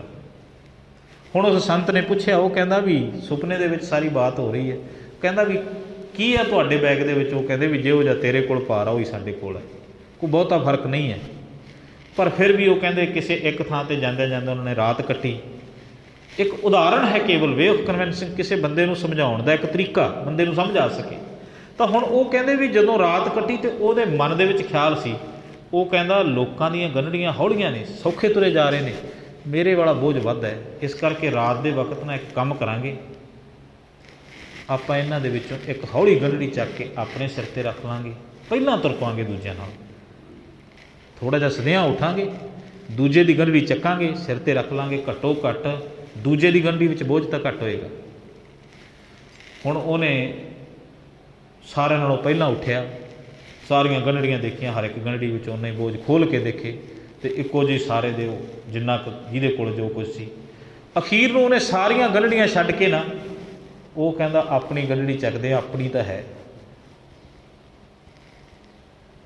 ਕਹਿੰਦੇ ਗੰਢੜੀ ਆਪਣੀ ਚੱਕਾਂਗੇ, ਘੱਟੋ ਘੱਟ ਇਹ ਤਾਂ ਵੀ ਆਪਣੀ ਆਪਦੀ ਤਾਂ ਹੈ। ਕਿਸੇ ਦਾ ਬੋਝ ਚੱਕਣਾ ਤਾਂ ਬੜਾ ਔਖਾ ਹੈ, ਆਪਣਾ ਬੋਝ ਚੱਕਣਾ ਸੌਖਾ ਅਜੇ। ਆਪਣਾ ਆਪਦਾ ਹੋਵੇ ਨਾ ਜਿਹੜਾ ਬੋਝ, ਉਹ ਸੌਖਾ ਲੱਗਦਾ ਹੈ। ਪਰ ਜਿਸ ਦਿਨ ਇਹ ਆਪਣਾਪਨ ਪੈਦਾ ਹੋ ਗਿਆ ਬੰਦੇ 'ਚ, ਉਸ ਦਿਨ ਬੋਝ ਲੱਗਣੋਂ ਹੀ ਹਟ ਜਾਏਗਾ। ਮੈਂ ਇੱਕ ਛੋਟੀ ਜਿਹੀ ਵਾਰਤਾ ਪੜ੍ਹੀ ਸੀਗੀ। ਇੱਕ ਨਾ ਫਕੀਰ ਕਿਸੇ ਪਹਾੜ ਦੇ ਉੱਤੇ ਚੜ੍ਹ ਰਿਹਾ ਸੀ ਅਤੇ ਉਹਦੇ ਨਾ ਇੱਕ ਬਿਸਤਰ ਸੀ ਕੋਲ, ਅਤੇ ਥੋੜ੍ਹਾ ਬਹੁਤੇ ਕੋਈ ਹੋਰ ਕੱਪੜੇ ਕੋਲੇ ਸੀਗੇ। ਅਤੇ ਚੜ੍ਹਦਿਆਂ ਨਾ ਅਤੇ ਬੜਾ ਥੱਕ ਗਿਆ। ਉਹ ਕਹਿੰਦਾ ਵੀ ਚੜ੍ਹਾਈ ਬੜੀ ਹੈ, ਅਤੇ ਇੱਕ ਕੁੜੀ ਲੰਘ ਰਹੀ ਹੈ ਕੋਲ ਦੀ। ਉਹਦਾ ਨਾ 10 ਕੁ ਸਾਲ ਦਾ ਭਰਾ ਹੈ ਨਾਲ, ਅਤੇ ਉਹ ਥੱਕਿਆ ਹੋਇਆ। ਕੁੜੀ ਨੌਜਵਾਨ ਉਮਰ ਦੀ ਹੈ, 20-22 ਸਾਲ ਦੀ, ਅਤੇ ਛੋਟਾ ਬੱਚਾ ਜਿਹੜਾ ਨਾਲ ਹੈ 8-10 ਸਾਲ ਦਾ, ਉਹਦਾ ਭਰਾ ਹੈਗਾ। ਬੱਚੇ 'ਚ ਹੁਣ 8-10 ਸਾਲ ਦੇ ਬੱਚੇ 'ਚ ਵਜ਼ਨ ਹੋਵੇਗਾ 30-35 ਕਿਲੋ ਦਾ। ਕੁੜੀ ਨੇ ਉਸ ਬੱਚੇ ਨੂੰ ਆਪਣੇ ਮੋਢਿਆਂ 'ਤੇ ਚੱਕਿਆ ਹੋਇਆ, ਢੂਈ 'ਤੇ ਚੱਕਿਆ ਹੋਇਆ ਦੋਵੇਂ ਹੱਥਾਂ ਦੇ ਨਾਲ, ਅਤੇ ਬੜੀ ਖੁਸ਼ੀ ਦੇ ਨਾਲ ਉਹ ਬੱਚਾ ਵੀ ਗੀਤ ਗਾਉਂਦਾ ਜਾਂਦਾ ਅਤੇ ਕੁੜੀ ਵੀ। ਪਹਾੜ ਦਾ ਸਫ਼ਰ ਹੈ, ਅਤੇ ਉਸ ਸੰਤ ਨੇ ਜਿਹੜੇ ਕੋਲ ਉਹ ਸਾਰਾ ਸਮਾਨ, ਇੱਕ ਬਿਸਤਰ ਹੈਗਾ, ਉਹ ਤਰੇਲੀਓ ਹੋਇਆ ਹੈਗਾ, ਅਤੇ ਮੁੜਕੀ ਅਤੇ ਪੱਥਰ ਦੇ ਉੱਤੇ ਬੈਠਾ। ਕੁੜੀ ਵੀ ਨਾਲ ਨਾਲ ਤੁਰੀ ਜਾ ਰਹੀ। ਕੁੜੀ ਬੜੀ ਖੁਸ਼ੀ ਦੇ ਨਾਲ ਹੀ, ਉਹਨੂੰ ਕੋਈ ਪਸੀਨਾ ਨਹੀਂ, ਕੁਝ ਨਹੀਂ, ਚਿਹਰੇ 'ਤੇ ਖੁਸ਼ੀ। ਅਤੇ ਕੋਲ ਦੀ ਲੰਘ ਚੱਲੀ ਨਾ, ਅਤੇ ਉਹਨੇ ਕਿਹਾ, ਉਹ ਕੁੜੀਏ ਗੱਲ ਸੁਣ। ਲੜਕੀ ਰੁਕ ਗਈ। ਉਹ ਕਹਿੰਦਾ ਵੀ ਤੈਨੂੰ ਇਹ ਚੜ੍ਹਾਈ ਨਹੀਂ ਲੱਗਦੀ? ਤੂੰ ਵੀ ਬੋਝ ਚੱਕ ਕੇ ਜਾ ਰਹੀ ਹੈ ਅਤੇ ਮੈਂ ਵੀ। ਉਹ ਕਹਿੰਦੀ ਬਾਬਾ ਬੋਝ ਹੁੰਦਾ ਹੈ ਸਮਾਨ ਦਾ, ਜਿਹੜਾ ਮੈਂ ਚੱਕਿਆ ਸਮਾਨ ਨਹੀਂ। ਸਮਝੋ ਗੱਲ ਨੂੰ। ਕਹਿੰਦੀ ਬੋਝ ਹੁੰਦਾ ਸਮਾਨ ਦਾ, ਤੂੰ ਚੱਕਿਆ ਸਮਾਨ, ਮੈਂ ਆਪਣੇ ਭਰਾ ਨੂੰ ਚੱਕਿਆ ਮੋਢੇ 'ਤੇ। ਉਹ ਕਹਿੰਦੀ ਭਰਾਵਾਂ ਦਾ ਭਾਰ ਨਹੀਂ ਲੱਗਦਾ ਹੁੰਦਾ, ਭਾਰ ਤਾਂ ਸਮਾਨ ਦਾ ਲੱਗਦਾ ਹੈ। ਜਦੋਂ ਅਸੀਂ ਪਦਾਰਥਾਂ ਨਾਲ ਜੁੜ ਜਾਂਦੇ ਨਾ, ਭਾਰ ਉਹਨਾਂ ਦਾ ਹੈਗਾ। ਜਦੋਂ ਅਸੀਂ ਹਰ ਇੱਕ ਚੀਜ਼ ਦੇ ਵਿੱਚੋਂ ਇਹ ਸਮਝਾਂਗੇ ਕਿ ਉਹ ਪਰਮਾਤਮਾ ਦੀ ਕਿਰਤ ਅਤੇ ਉਹਦੀ ਦੇਣ ਹੈ, ਫਿਰ ਉਹਦਾ ਭਾਰ ਨਹੀਂ, ਫਿਰ ਦੁੱਖ ਵੀ ਭਾਰੇ ਨਹੀਂ ਲੱਗਣਗੇ ਜੇ ਉਹਦੇ ਦਿੱਤੇ ਸਮਝ ਲਏ। ਜਿਹਦੇ ਨਾਲ ਪਹਿਲਾਂ ਪ੍ਰੇਮ ਅਤੇ ਪ੍ਰੇਮੀ ਦੀਆਂ ਚੀਜ਼ਾਂ ਦਾ ਕੋਈ ਭਾਰ ਨਹੀਂ। ਜਿਹਦੇ ਨਾਲ ਪ੍ਰੇਮ ਹੈ ਉਹਦਾ ਕੋਈ ਬੋਝ ਨਹੀਂ। ਕਿਤੇ ਤੁਸੀਂ ਦੋ ਦੋਸਤਾਂ ਨੂੰ ਦੇਖੋ, ਸੱਚੀ ਦੋਸਤੀ ਹੋਵੇ, ਅਤੇ ਕੋਈ ਬੰਦਾ ਕਹਿੰਦਾ ਵੀ ਮੈਂ ਤੈਨੂੰ ਪਰੇਸ਼ਾਨੀ, ਉਹ ਕਹਿੰਦਾ ਕਾਹਦੀ ਪਰੇਸ਼ਾਨੀ ਹੈ? ਦੋਸਤੀ ਵਿੱਚ ਕੋਈ ਪਰੇਸ਼ਾਨੀ ਹੁੰਦੀ ਹੈ? ਤੇ ਜੇਕਰ ਕਿਤੇ ਉਸੇ ਦੋਸਤ ਦੀ ਥਾਂ ਤੇ ਰਾਤ ਨੂੰ 2 ਵਜੇ ਕੋਈ ਗੈਰ ਬੰਦਾ ਆ ਕੇ ਬੂਹਾ ਖੜਕਾ ਦੇਵੇ, ਅਸੀਂ ਕਹਾਂਗੇ ਕਿਉਂ ਪਰੇਸ਼ਾਨ ਕਰਦਾ ਹੈ? ਕਿਉਂ? ਜਿਹਨੂੰ ਅਸੀਂ ਪਰਾਇਆ ਸਮਝ ਲਿਆ ਉਹ ਕੀ ਹੈ, ਸਾਡੇ ਵਾਸਤੇ ਬੋਝ ਬਣ ਜਾਏਗਾ। ਤੇ ਜਿਹਦੇ ਵਿੱਚ ਆਪਣਾਪਨ ਆ ਗਿਆ ਉਹ ਬੋਝ ਨਹੀਂ, ਫਿਰ ਉਹ ਸਾਡਾ ਸਰੀਰ ਦਾ ਅੰਗ ਬਣ ਜਾਏਗਾ। ਤੁਸੀਂ ਕਿਤੇ ਇੱਕ ਛੋਟਾ ਜਿਹਾ ਕੋਈ ਵੀ ਇੰਸਟਰੂਮੈਂਟ, ਕੋਈ ਡਿਵਾਈਸ ਕੋਈ ਤੁਸੀਂ ਹੱਥ ਵਿੱਚ ਚੱਕਦੇ ਹੋ, ਜਿਹੜਾ ਓਪਰਾ ਹੈ, ਬੰਦਾ ਚੱਕਣਾ ਗਵਾਰਾ ਨਹੀਂ ਸਮਝਦਾ। ਅਸੀਂ ਹੁਣ ਉਸ ਨਾਲੋਂ ਵੱਧ ਵਜਨ ਵੈਸੇ ਚੱਕ ਕੇ ਤੁਰੇ ਫਿਰਦੇ ਹਾਂ। ਮੋਬਾਈਲ ਸਾਡੇ ਕੋਲ ਹੈ, ਤੁਸੀਂ ਆਪਣਾ ਇੱਕ ਛੋਟੀ ਜਿਹੀ ਗੱਲ ਹੈ, ਮੋਬਾਈਲ ਫੋਨ ਹੈਗਾ, ਬਾਹਲੀ ਵੱਡੀ ਗੱਲ ਨਹੀਂ, ਜੇਬ ਵਿੱਚ ਰੱਖਦੇ ਹੋ, ਸਰੀਰ ਦਾ ਅੰਗ ਬਣ ਗਿਆ, ਸੰਭਾਲ ਕੇ ਰੱਖਦੇ ਹੋ। ਕਿਸੇ ਨੇ ਤੁਹਾਨੂੰ 10 ਮਿੰਟ ਫੜਾ ਦਿੱਤਾ ਨਾ, ਤੁਸੀਂ ਉਹਦੀ ਕਲਪਨਾ ਲੈ ਕੇ ਬਹਿ ਜਾਓਗੇ, ਕਿੱਧਰ ਇਹ ਕਿਤੇ ਗਵਾਚ ਨਾ ਜਾਵੇ, ਕਿਤੇ ਡਿੱਗ ਨਾ ਜਾਵੇ, ਕਿਤੇ ਫੁੱਟ ਨਾ ਜਾਵੇ। ਕਾਰਨ ਕੀ ਹੈ? ਕਿਸੇ ਦਾ ਹੈ। ਸੱਚ ਜਾਣੋ, ਜਦੋਂ ਕਿਤੇ ਕਿਸੇ ਉਸ ਪਰਮਾਤਮਾ ਦੀ ਉਸ ਮਖਲੂਕ ਨੂੰ ਅਸੀਂ ਆਪਣੀ ਸਿਮਰਤੀ ਵਿੱਚ ਲੈ ਕੇ ਆਵਾਂਗੇ ਨਾ, ਤੇ ਸਾਡੀ ਯਾਦ ਵਿੱਚ ਆ ਗਿਆ ਕਿ ਸਭ ਕੁਝ ਉਹਦਾ ਬਣਾਇਆ ਹੋਇਆ, ਤੇ ਅਸੀਂ ਇਸ ਪਦਾਰਥਾਂ ਨੂੰ ਵਰਤਣ ਵਾਸਤੇ ਆਏ ਹਾਂ, ਤੇ ਉਸ ਪਰਮਾਤਮਾ ਪ੍ਰੇਮੀ ਦੀਆਂ ਇਹ ਯਾਦਾਂ ਨੇ। ਪਦਾਰਥ ਦੀ ਯਾਦ ਦੀ ਥਾਂ ਤੇ ਰੱਬ ਦੀ ਯਾਦ ਪੈਦਾ ਕਰਕੇ ਉਹਨਾਂ ਪਦਾਰਥਾਂ ਨੂੰ ਰੱਬ ਦੀ ਨਿਸ਼ਾਨੀ ਵਜੋਂ, ਉਸ ਪਰਮਾਤਮਾ ਦੀਆਂ ਦਾਤਾਂ ਵਜੋਂ ਜਦੋਂ ਵਰਤਣਾ ਸ਼ੁਰੂ ਕਰ ਦਿੱਤਾ ਨਾ, ਤੇ ਦੁੱਖ ਵੀ ਦੁੱਖ ਨਹੀਂ ਲੱਗਣਗੇ, ਇਹ ਬੋਝ ਵੀ ਬੋਝ ਨਹੀਂ ਲੱਗੇਗਾ। ਅੱਜ ਦੇ ਇਸ ਸ਼ਬਦ ਵਿੱਚ ਬਾਬਾ ਕਬੀਰ ਸਾਹਿਬ ਜਿਹੜੀ ਬਾਤ ਕਹਿੰਦੇ ਨੇ, ਉਹ ਕਹਿੰਦੇ ਕਬੀਰ ਸੰਸਾ ਦੂਰ ਕਰ। ਪਦਾਰਥ ਨਹੀਂ ਦੂਰ ਕਰਨੇ, ਪਦਾਰਥਾਂ ਦਾ ਸੰਸਾ ਦੂਰ ਕਰਦੇ, ਇਹਨਾਂ ਦਾ ਬੋਝ ਲਾ ਦੇ। ਕਾਗਜ਼ ਦੇ ਵਿਹਾਏ। ਜਿਵੇਂ ਨਾ ਕਿਸੇ ਮਨੁੱਖ ਨੂੰ ਇਸ ਗੱਲ ਦੀ ਆਸ ਨਹੀਂ ਹੁੰਦੀ, ਕਿਤੇ ਕਈ ਵਾਰ ਇਸ ਤਰ੍ਹਾਂ ਹੁੰਦਾ ਨਾ, ਕੋਈ ਚੀਜ਼ਾਂ ਸਪੋਜ਼ ਕਰੋ ਬੰਦੇ ਦੇ ਕੋਲ ਇੱਕ ਮੋਬਾਈਲ ਲਾ ਲਓ ਜਾਂ ਕੋਈ ਵੀ ਚੀਜ਼ ਹੈ, ਉਹ ਸੌਖੀਆਂ ਉਦਾਹਰਨਾਂ ਸਮੇਂ ਦੇ ਮੁਤਾਬਕ ਸਮਝ ਆ ਜਾਂਦੀ। ਇੱਕ ਮੋਟਰਸਾਈਕਲ ਹੈ, ਮੋਟਰਸਾਈਕਲ ਚੋਰੀ ਹੋ ਗਿਆ, ਕੋਈ ਲੈ ਗਿਆ ਚੋਰੀ ਕਰਕੇ, ਪਰ ਮੋਟਰਸਾਈਕਲ ਦੇ ਕਾਗਜ਼ ਘਰ ਵਿੱਚ ਪਏ ਨੇ। 2 ਸਾਲ ਲੱਭਿਆ, 3 ਸਾਲ ਲੱਭਿਆ, ਨਹੀਂ ਮਿਲਿਆ, ਕਿਉਂਕਿ ਮਨ ਨੇ ਵੀ ਵਿਸ਼ਵਾਸ ਕਰ ਲਿਆ ਵੀ ਹੁਣ ਮਿਲੇਗਾ ਨਹੀਂ, ਤੇ ਉਹ ਆਪਣਾ ਹੁਣ ਨਹੀਂ ਰਿਹਾ। ਜੇ ਮੋਟਰਸਾਈਕਲ ਨਹੀਂ ਆਪਣਾ ਰਿਹਾ, ਤੇ ਇਹ ਕਾਗਜ਼ਾਂ ਦਾ ਰੱਖ ਕੇ ਵੀ ਕੀ ਕਰਨਾ ਹੈ? ਜਿਹੜੀ ਚੀਜ਼ ਹੀ ਨਹੀਂ ਰਹੀ, ਤੇ ਉਹਦੇ ਕਾਗਜ਼ ਕੀ ਕਰਨੇ ਨੇ? ਇਹਨਾਂ ਨੂੰ ਭਾਵਾਂ ਆਪਾਂ ਅੱਗ ਵਿੱਚ ਸਾੜ ਦਈਏ, ਤੇ ਭਾਵਾਂ ਪਾਣੀ ਵਿੱਚ ਤਾਰ ਦਿਓ, ਕਿਤੇ ਮਰਜ਼ੀ ਸੁੱਟ ਦਿਓ। ਜਿਹੜੀ ਪਦਾਰਥ ਹੀ ਆਪਣੇ ਨਹੀਂ, ਤੇ ਉਹਨਾਂ ਨੂੰ ਮਨ ਦੀ ਜਿਹੜੀ ਹੈਗੀ ਹੈ ਸਲੇਟ ਹੈਗੀ, ਉਹਦੇ ਤੇ ਕਾਗਜ਼ਾਂ ਦੇ ਰੂਪ ਵਿੱਚ ਕਾਹਨੂੰ ਜੋੜ ਜੋੜ ਕੇ ਰੱਖਣਾ? ਜੋ ਕੁਝ ਇਹ ਵਰਤਣ ਵਾਸਤੇ ਮਿਲਿਆ, ਤੇ ਦਿਮਾਗ ਦੇ ਉੱਤੇ ਕਿਉਂ ਉਹਨਾਂ ਨੂੰ ਲਿਖ ਲਿਖ ਕੇ ਬੋਝ ਮਾਰਨਾ? ਉਹ ਕਹਿੰਦੇ ਦਿਮਾਗ ਤੇ ਜੋ ਕੁਝ ਲਿਖ ਰੱਖਿਆ ਨਾ, ਰੱਟਾ ਮਾਰ ਰੱਖਿਆ, ਆਹ ਵੀ ਮੇਰਾ, ਆਹ ਵੀ ਮੇਰਾ, ਆਹ ਵੀ ਮੇਰਾ, ਉਂਝ ਹੀ ਸਾਈਨ ਕਰ ਕਰਕੇ ਰੱਖੇ ਨੇ ਬੰਦੇ ਨੇ, ਕਾਗਜ਼ ਭਰਕ। ਕੇਵਲ ਬਾਹਰੀ ਕਾਗਜ਼ ਨਹੀਂ ਕਾਲੇ ਕਰਦਾ ਬੰਦਾ, ਅੰਦਰਲੇ ਕਾਗਜ਼ਾਂ ਨੂੰ ਵੀ ਕਾਲੇ ਰੱਖਦਾ, ਤੇ ਅੰਦਰਲੇ ਕਾਗਜ਼ਾਂ ਦੀ ਕਾਲਖ ਹੀ ਤਾਂ ਬੰਦੇ ਨੂੰ ਮਲੀਨ ਕਰਦੀ, ਮੈਲਾ ਕਰਦੀ। ਹੋਰ ਮੈਲ ਹੁੰਦੀ ਕੀ ਹੈ? ਤੁਸੀਂ ਕਿਤੇ ਦੇਖੋ ਜਾਨਵਰ ਮੈਲੇ ਨਹੀਂ ਹੁੰਦੇ। ਆ ਪਸ਼ੂ ਨੇ, ਮੱਝਾਂ ਨੇ, ਨਿੱਤ ਭਾਵੇਂ ਇਹਨਾਂ ਨੂੰ ਚਿੱਕੜ ਵਿੱਚ ਲਵੇੜੀ ਜਾਓ, ਇਹਨਾਂ ਨੂੰ ਮੈਲ ਨਹੀਂ ਲੱਗਦੀ। ਬੰਦੇ ਦੇ ਆਪਣੇ ਪਿੰਡ ਸਾਰਾ ਦਿਨ ਕੰਮ ਨਾ ਕਰੇ, ਏਸੀ ਵਿੱਚ ਬੈਠਾ ਰਵੇ, ਸ਼ਾਮ ਤੱਕ ਕੱਪੜੇ ਮੈਲੇ, ਕਿੱਥੋਂ ਨਿਕਲਦੀ ਨੇ ਬੰਦੇ ਮੈਲ? ਅੰਦਰੋਂ ਹੀ ਮੈਲ ਨਿਕਲੀ ਜਾਂਦੀ। ਕਿਉਂ? ਅੰਦਰ ਮੈਲਾ ਹੋ ਗਿਆ ਹੈਗਾ। ਕਿਹੜੀ ਚੀਜ਼ ਨਾਲ? ਹੰਗਤਾ ਨਾਲ, ਮੈਂ ਦੇ ਭਾਵ ਨਾਲ। ਤੇ ਜਿਹੜੀ ਉਹ ਮੈਲ ਹੈ ਫਿਰ ਅੰਦਰੋਂ ਨਿਕਲਦੀ ਰਹਿੰਦੀ ਹੈ। ਆਪਣੀ ਮੈਲ, ਅੰਦਰਲੀ ਮੈਲ ਹੀ ਸਾਡੇ ਕੱਪੜਿਆਂ ਨੂੰ ਮੈਲਾ ਕਰਦੀ। ਬਾਹਰਲੀ ਮੈਲ ਤੋਂ ਬੰਦਾ, ਬਾਹਰਲੀ ਡਸਟ ਤੋਂ ਬੰਦਾ ਪਰਹੇਜ਼ ਕਰ ਲਏਗਾ। ਤਾਂ ਅੱਜ ਦੇ ਸ਼ਬਦ ਵਿੱਚ ਕਹਿੰਦੇ ਨੇ, ਉਹ ਕਹਿੰਦੇ ਤੂੰ ਅੰਦਰਲੀ ਮੈਲ ਨੂੰ ਧੋ ਦੇ। ਅੰਦਰ ਜਿਹੜਾ ਮੇਰੇ ਦਾ ਭਾਵ ਕਰਕੇ ਰੱਖ ਰੱਖਿਆ, ਇਹਨੂੰ ਵਿਆਹ ਦੇ, ਵਹਾ ਦੇ, ਇਹਨੂੰ ਕਾਗਜ਼ ਦੇ ਵਿਹਾਏ, ਇਹਨਾਂ ਕਾਗਜ਼ਾਂ ਨੂੰ ਸਾੜ ਦੇ, ਵੀ ਇੱਥੇ ਮੇਰਾ ਹੈ ਕੁਝ ਨਹੀਂ। ਵਰਤਣ ਵਾਸਤੇ ਜੋ ਕੁਝ ਮਿਲਿਆ ਹੈਗਾ ਉਹ ਉਹਦੀ ਦਾਤ ਹੈ, ਤੇ ਜਿਹਨੇ ਮੈਨੂੰ ਅੱਜ ਦੇ ਦਿੱਤਾ ਨਾ ਵਰਤਣ ਵਾਸਤੇ, ਉਹ ਕੱਲ੍ਹ ਨੂੰ ਵੀ ਦੇ ਦੇਗਾ। ਜਿਹਨੇ ਜੀਵਨ ਦਿੱਤਾ ਉਹਨੇ ਰਿਜ਼ਕ ਦਾ ਵੀ ਪ੍ਰਬੰਧ ਕੀਤਾ ਹੈ। ਐਵੇਂ ਬੋਝ ਪਾਈ ਰੱਖਣਾ ਦਿਮਾਗ ਦੇ ਉੱਤੇ। ਕਾਗਜ਼ ਦੇ ਵਿਹਾਏ 52 ਅੱਖਰ ਸ਼ੋਧ ਕੇ। ਉਹ ਕਹਿੰਦੇ ਜਿਨ੍ਹਾਂ ਵਿਚਾਰਾਂ ਦੇ ਨਾਲ ਤੂੰ ਇਹ ਮੈਂ ਮੇਰੀ ਕਰਦਾ ਨਾ, ਉਹਨਾਂ ਵਿਚਾਰਾਂ ਵਿੱਚ ਹੀ ਪ੍ਰਮਾਤਮਾ ਨੂੰ ਲੈ ਆ। 52 ਅੱਖਰ ਸ਼ੋਧ ਕੇ ਹਰ ਚਰਨੀ ਚਿਤ ਲਾਏ। ਤੇ ਜਿਹੜੇ ਚਿੱਤ ਨੂੰ ਸੰਸਾਰ ਵਿੱਚ ਲਾ ਰੱਖਿਆ, ਉਹ ਪ੍ਰਮਾਤਮਾ ਦੇ ਚਰਨਾਂ ਵਿੱਚ ਜੋੜ ਲੈ, ਫਿਰ ਲੋਕ ਸੁਖੀਆ ਤੇ ਪਰਲੋਕ ਸੁਹੇਲਾ ਹੋ ਜਾਏਗਾ। ਸੋ ਇੰਨੀਆਂ ਕੁ ਬੇਨਤੀਆਂ ਪ੍ਰਵਾਨ ਕਰਨੀਆਂ ਉਹ ਤਾਈਆਂ ਦੇ ਵਿੱਚ ਮੈਂ ਦੇ ਜਾਚਕ ਹਾਂ। ਭੁੱਲਾਂ ਜਿੰਨੀਆਂ ਵੀ ਸਾਰੀਆਂ ਸਾਡੀਆਂ, ਝੋਲੀ ਸਾਡੀ, ਚੰਗੀਆਂ